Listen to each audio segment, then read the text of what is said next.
The next Nobel Prize in Medicine will undoubtedly go to the European Court of Human Rights for successfully performing the most expensive and most dangerous surgical procedure ever, removing the collective spine of 47 nations. A few months ago, I posted a video titled, "Germany Enforces Sharia Blasphemy Laws." It was about lawyers for the modern, freedom-loving nation of Germany filing a legal complaint demanding that YouTube block a video wherein I referred to Muhammad as a sex addict. Why did I call Muhammad a sex addict? Because, according to Muslim sources, Muhammad would have sex with 9 to 11 women and girls in a single night. And that's just not normal. Today, if we heard about a political leader having sex with 9 or 10 or 11 women and girls in a single night, we would call him a sex addict. The government of Germany, however, is more concerned about the religious feelings of Muslims than with freedom of speech or open, honest criticism. So they had my video blocked in Germany. Not to be outdone in demolishing the foundations of Western civilization and selling its citizens into mental slavery, the European Court of Human Rights turned to Pakistan as the gold standard of 21st century legal enlightenment and said, "Sharia blasphemy laws, how can we make those work for us?" The Associated Press reports, the European Court of Human Rights says an Austrian woman's conviction for calling the Prophet of Islam a pedophile didn't breach her freedom of speech. The Strasbourg-based ECHR ruled Thursday that Austrian courts had carefully balanced her right to freedom of expression with the right of others to have their religious feelings protected. There have always been limits to freedom of speech in Western nations. You can't phone in a bomb threat and say, "Well, it's my freedom of speech." The classic example is shouting fire in a crowded theater. Here, there's no real content to your speech. You're just trying to get people trampled to death. So there are limits to free speech. But the European Court of Human Rights just added another one. Your freedom of speech has to be balanced with the right of others to have their religious feelings protected. Yes, certain people have a legal right not to have their religious feelings hurt by you. Their religious feelings are protected by the government. Pop quiz. The religious feelings the ECHR is concerned about belong to A, Christians, B, Jews, C, Hindus, D, atheists, E, all Europeans, or F, only Muslims. If you answered F, congratulations, you're not in a coma. The Associated Press continues. The woman in her late 40s, identified only as ES, claimed during 2 public seminars in 2009 that the Prophet Muhammad's marriage to a young girl was akin to pedophilia. A Vienna court convicted her in 2011 of disparaging religious doctrines, ordered her to pay a €480 or $547 fine plus costs. The ruling was later upheld by an Austrian appeals court. The ECHR said, the Austrian court's decision served the legitimate aim of preserving religious peace. Now, in case you're new to all of this, why would someone call Muhammad a pedophile? Well, according to Islam's most trusted sources, Muhammad had sex with a prepubescent 9-year-old girl named Aisha. Sahih al-Bukhari, 5158. Narrated Urwa, the Prophet wrote the marriage contract with Aisha while she was 6 years old and consummated his marriage with her while she was 9 years old, and she remained with him for 9 years, i.e. till his death. Sahih Muslim, 3481. It was narrated from Aisha that the Prophet married her when she was 7 years old, and she was taken to him as a bride when she was 9 years old, and she took her dolls with her. He died when she was 18 years old. Notice that when Aisha was taken to Muhammad as a bride, her dolls were with her. Since Aisha was still playing with dolls, we know that she hadn't yet reached puberty when Muhammad started having sex with her, because dolls were forbidden once a girl reached puberty. But don't take my word for it. Sahih al-Bukhari, 6130. Narrated Aisha, I used to play with the dolls in the presence of the Prophet, and my girlfriends also used to play with me.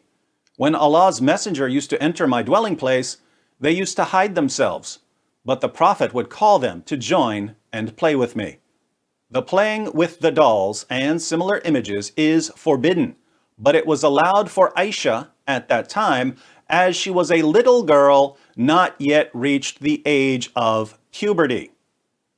For more on Aisha being prepubescent, let's look at how one of these hadiths actually appears in the Muslim sources. Sahih al-Bukhari, 5133. Narrated Aisha that the Prophet wrote the marriage contract with her when she was 6 years old, and he consummated his marriage when she was 9 years old, and then she remained with him for 9 years, i.e. till his death. That's the hadith, but look at the chapter heading. Giving one's young children in marriage is permissible. Why? By virtue of the statement of Allah, and for those who have no monthly courses, i.e. they are still immature, this is from Surah 65, verse 4 of the Quran, which lays down divorce proceedings for prepubescent girls, girls who are too immature to have a monthly period. The iddah for the girl before puberty is 3 months. The iddah was how long a girl had to wait after a divorce before she could get married again. Since the Quran is telling men how to divorce prepubescent girls, Muslim commentators considered it obvious that they could marry prepubescent girls, especially when Muhammad himself married a prepubescent girl. So, the Prophet of Islam not only married and had sex with a prepubescent 9-year-old girl, but also received revelations from Allah, allowing men to marry and divorce prepubescent girls.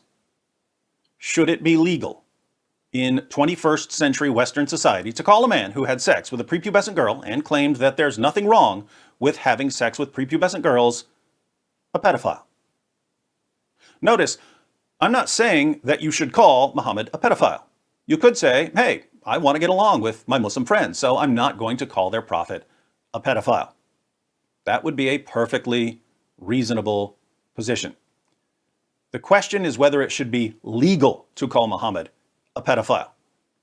The European Court of Human Rights says no, because saying what you believe about Muhammad might hurt people's religious feelings, and hurting people's religious feelings might jeopardize the religious peace. 3 takeaways. First, if the ECHR's goal was to preserve religious peace, the judges did the exact opposite. They encouraged religious violence. How so? Well, since the court has officially declared that your rights end when expressing your rights might lead to religious violence, the way for other people to control your behavior is through religious violence. In other words, if someone doesn't like the way you dress, or what you eat, or the things that you say, all he has to do is throw a violent tantrum, and European nations will make your behavior illegal in order to preserve the religious peace. Here you might say, no, our politicians and judges would never do that, but they've already started. And each new batch of politicians and judges wants to outdo the previous batch in showing how tolerant they are by slobbering on the feet of Muslim sheikhs. So it doesn't take a wild imagination to see where Europe is headed. Second, Sharia always finds a way. What do you have in Saudi Arabia? Sharia blasphemy laws, because Allah demands them. What do you have in Pakistan? Sharia blasphemy laws, because Allah demands them. What do you have in Europe? Sharia blasphemy laws, because we need to preserve the religious peace. Different reasons, but same results. You're not free to call Muhammad names. That's Sharia. One religious group gets a privileged status over other religious groups. That's Sharia. What's amazing here is that if you say, I'm worried about the spread of Islam because of how it affects my rights, politicians and the media will call you delusional. But it's absolutely indisputable that the spread of Islam affects your rights. So what's delusional is denying that the spread of Islam affects your rights. Sharia always finds a way to enforce compliance. Third, your governments, citizens of Europe, are no longer protecting your rights. But the primary purpose of your governments is to protect your rights. So what do you do when your leaders aren't doing the main thing they're supposed to do? Let's ask the founding fathers of the most powerful and prosperous nation that's ever existed. Founding fathers, what do we do when our governments are no longer preserving and protecting our rights? The answer?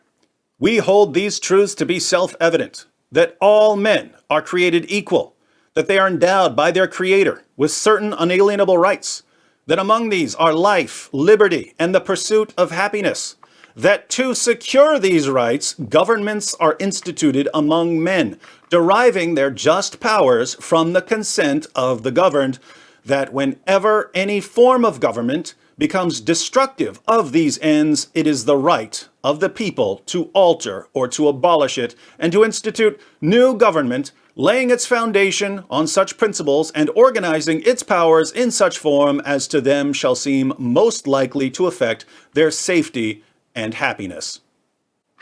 Fortunately, since you Europeans live in various forms of democracies, you don't need a violent revolution.